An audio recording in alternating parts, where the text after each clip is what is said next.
Hello students हमें मिल गया है SST class 8th annual exam का पेपर। डीओई का पेपर है। चलिए स्टार्ट करते हैं। एसएसटी 2025-26 के लिए एनुअल एग्ज़ाम प्रिपरेशन के लिए बेस्ट प्रिपरेशन रहेगी, बेस्ट पेपर रहेगा। तो समझो इसे आप कर लेंगे तो आपका एग्ज़ाम में अच्छे नंबर आना कन्फर्म है। चलिए स्टार्ट करते हैं फर्स्ट क्वेश्चन से। सेक्शन ए, आपसे फर्स्ट क्वेश्चन पूछा गया है, आइडेंटिफाई करना है करेक्ट ऑप्शन, और आपको ऑप्शन दिए गए हैं the conscience of the constitution. Option है यूनिवर्सल एडल्ट फ्रेंचाइजी, नेक्स्ट है the conscience of constitution directive principle, third है the conscience of constitution parliamentary procedure, और फोर्थ है the conscience of constitution fundamentals rights. तो basically बोला गया है जो हमारे कॉन्स्टिट्यूशन होता है, जो संविधान होता है, वो हमें क्या प्रोवाइड करता है। तो बेटा जो हमारा संविधान है बेसिकली वो हमें जो है क्या प्रोवाइड करता है, तो हमारा संविधान प्रोवाइड करता है हमें फंडामेंटल राइट्स। क्या प्रोवाइड करता है? Fundamental rights. ऑप्शन डी इसका करेक्ट आंसर होगा। तो हमारा जो संविधान है बेसिकली हमें क्या प्रोवाइड करता है? Fundamental rights. पता है ना फंडामेंटल राइट्स क्या होते हैं? फंडामेंटल राइट्स होते हैं हमारे को फ्रीडम हो स्पीच का, फ्रीडम हो अपने व्यू को एक्सप्रेस करने का, हमें फ्रीडम हो हम किसी भी धर्म को फॉलो कर सकते हैं, किसी भी रिलीजन को मान सकते हैं। ये सब फंडामेंटल राइट्स हैं जो हमारा कॉन्स्टिट्यूशन, हमारा संविधान हमें देता है। तो सबसे इम्पोर्टेंट चीज़ जो हमारे कॉन्स्टिट्यूशन ने दी होती है वो हमें फंडामेंटल राइट्स दिए हैं, याद रखना, ठीक है। नेक्स्ट है identify the secular country by reading the given statement. Secular country का मतलब क्या है? वो कंट्री को सेकुलर कंट्री कहा जाता है जिसमें आपको कोई भी रिलीजियस को फॉलो करने की आज़ादी हो। मतलब जैसे इंडिया है, इंडिया में आपने हिंदू भी देखे होंगे, मुस्लिम भी देखे होंगे, सिख ईसाई हो, जैन ही हो, आप कोई भी धर्म को फॉलो कर सकते हैं, उसी को सेकुलर कंट्री माना जाएगा। तो आइडेंटिफाई, तो सेकुलर कंट्री कौन सी होगी ऑप्शन के हिसाब से? ई, people of all religions have given equal rights. F, people of only one religion have right to vote. G, a religion has been prompted as the state religion. Or fourth, in a country H, value of the vote of one religion is more than the value of vote of another religion. मैंने आपको पहले ही बोला है secular country वो country होगी जो सारे जो रिलीजन है उनको फॉलो करती हो, जो सारे धर्मों को मानती है, उसी को सेकुलर कंट्री बोलते हैं। तो ऑप्शन ए यानी ई कंट्री बोला है ना, people of all religions have given equal rights. तो सभी, जैसे यहाँ पे हिंदू, मुस्लिम, सिख, ईसाई, जैन या कोई और धर्म के भी लोग हैं, सभी को वोट देने का क्या है? राइट्स है। तो यानी करेक्ट ऑप्शन क्या होगा इसका? ई, ऑप्शन ए होगा। क्यों होगा? क्योंकि इसने पूछा क्या है? सेकुलर कंट्री पूछा है, और सेकुलर कंट्री के हिसाब से इसका ऑप्शन क्या हो जाएगा? ऑप्शन ए होगा, क्योंकि ऑप्शन ए में ही बोला है people of all religions have been given equal rights. तो याद रखना सेकुलर कंट्री वो कंट्री होती है जिसमें सभी लोगों को सारे धर्मों को मानने की आज़ादी होती है। क्लियर हो गया? क्वेश्चन सेकंड का आंसर पता लग गया। सेकंड का आंसर आपको पता लग गया होगा, ई है, ऑप्शन ई। अब थर्ड क्वेश्चन है, what is the total number of elected member in Lok Sabha. देखो लोकसभा जो होती है उससे क्या बनते हैं? उससे बनते हैं सांसद। क्या बनते हैं लोकसभा से? सांसद बनते हैं, याद रखना, ठीक है। तो क्लियर हो गया, जो लोकसभा में होते हैं वो सांसद होते हैं, यानी उनके नीचे ही विधायक होते हैं। तो बोला है लोकसभा में कितने मेंबर होते हैं? तो लोकसभा में बेटा 543 मेंबर होते हैं, याद रखना। ऑप्शन सी इसका करेक्ट आंसर है। लोकसभा में कितने मेंबर होते हैं? तो लोकसभा में मेंबर होते हैं 543। ये क्वेश्चन पिछले साल भी आया था, ये क्वेश्चन कई बार आ चुका है, तो ध्यान रखना।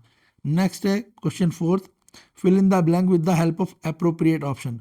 बोला article 21 of Indian constitution provide. जो आर्टिकल 21 है वो लोगों को क्या प्रोवाइड करता है? तो बेटा आर्टिकल 21 क्या है? एक फंडामेंटल राइट है जो हमारे को हमारे संविधान ने दिया है। अभी थोड़ी देर पहले मैंने बताया था हमारा कॉन्स्टिट्यूशन ने हमें क्या प्रोवाइड करा है, तो फंडामेंटल राइट्स प्रोवाइड करे हैं। तो आर्टिकल 21 भी एक फंडामेंटल राइट है जो प्रोटेक्शन देता है लाइफ की और आज़ादी की। हर व्यक्ति को आज़ादी है और उसकी लाइफ को सेव करने का काम, दोनों, लाइफ हमारी सुरक्षित, हमें ये अगर किसी से जान को खतरा है तो हमारे को हमारा कॉन्स्टिट्यूशन कहता है कि आपको सुरक्षा दी जाएगी कानून के द्वारा, ठीक है। कोई हमें थ्रेट देता है तो भी। तो जो फंड आर्टिकल 21 है वो इंडियन कॉन्स्टिट्यूशन में हमें प्रोवाइड क्या करेगा? वो हमें राइट टू लाइफ का राइट देता है। तो ऑप्शन ए करेक्ट आंसर है। आर्टिकल 21 हमें क्या देगा?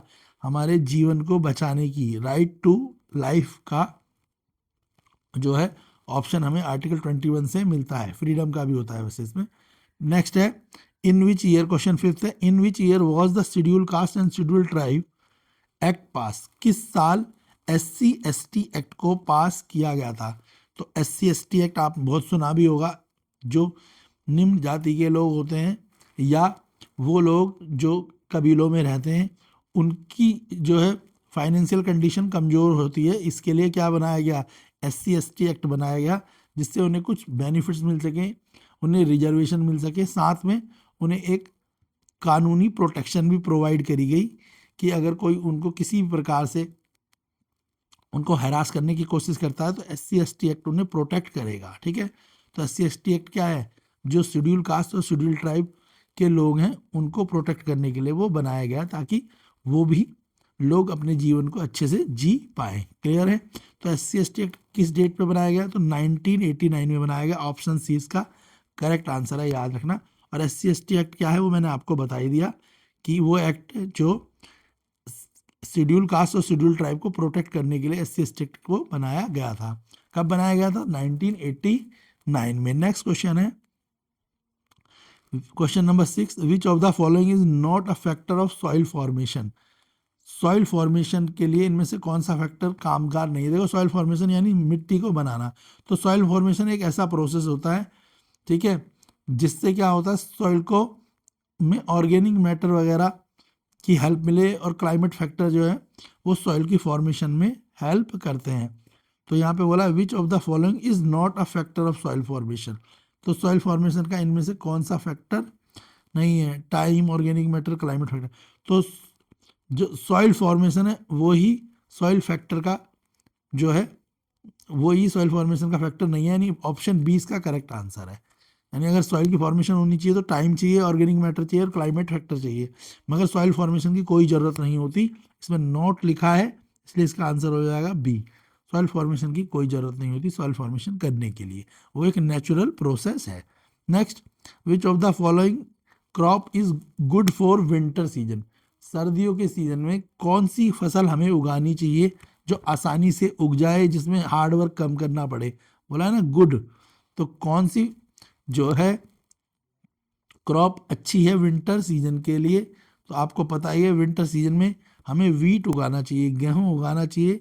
वीट जो है विंटर सीजन में सर्दियों के समय में आसानी से उगाया जा सकता है, क्योंकि वीट एक रबी क्रॉप है। रबी का मतलब विंटर क्रॉप है, ठीक है, जो विंटर सीजन पे ही उगाई जाती है। ठीक है, कई बच्चे राइस लिख देते हैं, मगर राइस एक खरीफ क्रॉप है, वो गर्मियों में उगाई जाती है। ठीक है, समझ आया। यानी खरीफ क्या है, गर्मी या मानसून सीजन की क्रॉप है, जबकि वीट एक रबी क्रॉप है। क्लियर हो गया, जो सर्दियों में उगाई जाती है। नेक्स्ट है क्वेश्चन नंबर 8 है। क्वेश्चन नंबर 8 देख लेंगे। क्वेश्चन नंबर 8 क्या है, क्वेश्चन नंबर 8 है identify the factor affecting industry from the following and choose. हमें आइडेंटिफाई करनी है कौन से फैक्टर जो है किसी भी इंडस्ट्री को, यानी फैक्ट्री को, फैक्ट्रियाँ जो होती है, इंडस्ट्रियाँ जो होती है, उनके लिए सही फैक्टर क्या है और उन फैक्टरों को लगाना है। मतलब अगर हमें किसी भी जगह पे, किसी शहर में कोई फैक्ट्री लगानी है तो हमारे को सबसे पहले क्या काम करना पड़ेगा, उसके बाद क्या काम करना पड़ेगा, उसके बाद क्या करना पड़ेगा, उसके बाद क्या करना पड़ेगा, तो इसको बोलेंगे। ठीक है, तो देखो सबसे पहले हमारे को कहीं फैक्ट्री लगानी है तो हमें सबसे पहले ये देखना पड़ेगा कि वहाँ पे रॉ मटेरियल, यानी जिस चीज़ की फैक्ट्री लगानी है वो जो सामान हमें बनाना है वो आसानी से मिल सकता है नहीं मिल सकता है, नहीं रॉ मटेरियल। फिर उसे बनाने के लिए हमें लोग चाहिए, यानी लेबर भी हमें आसानी से मिलनी चाहिए। उसके बाद वो हमारा माल किस मार्केट में बिकेगा, तो मार्केट भी आसपास होनी चाहिए, और फिर हमारे पास पैसा होना चाहिए ताकि हम फैक्ट्री लगा सके। तो इसके चारों ऑप्शन ठीक है, 1 2 3 4, ऑप्शन डी इसका करेक्ट आंसर होगा। क्लियर हो गया बेटा, समझ आ गया। नेक्स्ट क्वेश्चन देखते हैं। नेक्स्ट क्वेश्चन देखेंगे बेटा। नेक्स्ट क्वेश्चन है आपका what is the average population density in India. तो पहले तो पॉपुलेशन डेंसिटी का मतलब समझ लो कि कितने लोग 1 किलोमीटर एरिया में रहते हैं, वो उस एरिया की पॉपुलेशन डेंसिटी कहलाएगी। जैसे किसी जगह में एक किलोमीटर में 1000 लोग रहते हैं और किसी जगह में 1 किलोमीटर में 100 लोग रहते हैं। तो जहाँ 100 लोग रहेंगे वहाँ की पॉपुलेशन डेंसिटी कम होगी, यानी वहाँ पे रहने वाले लोगों का लाइफ देखा जाए तो ज़्यादा जहाँ लोग रहते हैं उनके कंपैरिजन में थोड़ी सी आसान होगी, तो उसे पॉपुलर डेंसिटी बोलते हैं। तो बोला है what is the average population density in India, तो इंडिया में 1 किलोमीटर में कितने लोग रहते हैं, तो इंडिया में 1 किलोमीटर में 382 लोग रहते हैं, तो इसका आंसर है 382 पीपल पर स्क्वायर किलोमीटर, यानी 1 किलोमीटर स्क्वायर में 382 लोग रहते हैं। ये सीधे नंबर है, इसे याद कर लेना। मगर पॉपुलेशन डेंसिटी यही होती है कि कितने लोग 1 किलोमीटर एरिया में रहते हैं। क्वेश्चन नेक्स्ट 10th है, 2 स्टेटमेंट्स दी हुई हैं। पहली स्टेटमेंट है renewable resources are those resources which are quickly renew और रिप्लेनिश, यानी जो रिन्यूएबल रिसोर्सेज होते हैं वो रिसोर्सेज हैं जो अपने आप बनते हैं और जल्दी बन जाते हैं। और non renewable resources are those resources which reserves are limited, यानी नॉन रिन्यूएबल रिसोर्सेज वो होते हैं जो हमारे पास कम क्वांटिटी में होते हैं, अगर हम उनको यूज़ करेंगे तो ख़त्म भी हो सकते हैं। तो इसमें बोला है कि इसके हिसाब से बताओ कि कौन सा है, तो ये बिल्कुल सही बात है। रिन्यूएबल रिसोर्सेज आसानी से बन भी जाते हैं और जल्दी भी बनते हैं, और नॉन रिन्यूएबल रिसोर्सेज जो है हम पे लिमिटेड होते हैं। यानी एग्जांपल के हिसाब से समझें तो रिन्यूएबल रिसोर्सेज क्या है, सनलाइट है, ठीक है, वो एक रिन्यूएबल रिसोर्सेज है। अगर आप बोलें विंड इलेक्ट्रिसिटी, वो भी एक रिन्यूएबल रिसोर्स है। और अगर नॉन रिन्यूएबल की बात करें तो पेट्रोल, कोल, ये नॉन रिन्यूएबल रिसोर्सेज है। यानी इसका स्टेटमेंट 1 करेक्ट है और स्टेटमेंट 2 भी करेक्ट है, तो ऑप्शन ए इसका आंसर होगा। दोनों ही चीज़ें करेक्ट है, रिन्यूएबल जो जल्दी रिन्यू हो जाते हैं और नॉन रिन्यूएबल जो लिमिटेड क्वांटिटी में हमारे पास अर्थ में है। नेक्स्ट क्वेश्चन करेंगे, क्वेश्चन नंबर 11। इसमें भी 2 स्टेटमेंट दी हुई हैं। फर्स्ट स्टेटमेंट जो दी है इसमें वो है आपकी बेटा, फर्स्ट स्टेटमेंट में क्या दिया है, तो देखो आपको फर्स्ट स्टेटमेंट में दिया हुआ है महात्मा, क्या दिया है आपको फर्स्ट स्टेटमेंट में आपको दिया हुआ है, तो 2 स्टेटमेंट आपको दी हुई है। फर्स्ट स्टेटमेंट है Mahatma Gandhi launch the Champaran movement in Bihar in 1970, तो महात्मा गांधी ने एक मूवमेंट चलाया था, ठीक है, चंपारण मूवमेंट के नाम से, उसे बिहार में 1917 में स्टार्ट किया गया। और दूसरा रीज़न है the British were supporter of the Indigo farming, और जो अंग्रेज थे वो इंडिगो यानी नील की फार्मिंग का क्या सपोर्ट करते थे। तो देखो जो महात्मा गांधी थे उन्होंने चंपारण मूवमेंट को लॉन्च नहीं किया था, उन्होंने उसे नहीं चलाया था, तो इसका असर्शन गलत है। मगर इसका जो ब्रिटिशर थे वो सपोर्ट भी नहीं करते थे इंडिगो फार्मिंग की, ठीक है। तो इसका जो रीज़न है वो भी आपको यहाँ पे समझ जा रहा होगा, असर्शन भी रीज़न भी। इसके हिसाब से इसका आंसर होगा ऑप्शन सी, ठीक है, असर्शन और रीज़न के हिसाब से। असर्शन जो है इसमें आप कह सकते हो कि इसका करेक्ट है, रीज़न इसका इनकरेक्ट है, जिसके कारण इसका आंसर हो जाएगा ऑप्शन सी, करेक्ट आंसर हो जाएगा इसका सी, ठीक है। असर्शन करेक्ट है और ठीक है। तो चंपारण मूवमेंट को किसने चलाया, महात्मा गांधी जी ने लॉन्च करा के, है ना, ये बोला है कि क्या बोला है, Mahatma Gandhi launch the Champaran movement in Bihar, ठीक है, ये पूछा है ना, ठीक है। तो आपको इसको मैंने आंसर आपको बता दिया है, तो इसका आंसर हो जाएगा कि महात्मा गांधी ने लॉन्च किया था, तो हाँ, तो करेक्ट है असर्शन इसका, उन्होंने ही चंपारण मूवमेंट को किया था, मगर ब्रिटिश से जो है इंडिगो फार्मर के सपोर्ट में नहीं थे, तो इसका आंसर सी है।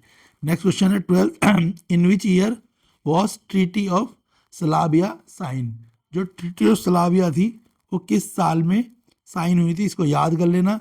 1782, 1782 में ट्रीटी ऑफ सलाबिया को साइन करा गया था, मतलब गवर्नमेंट ने माना था।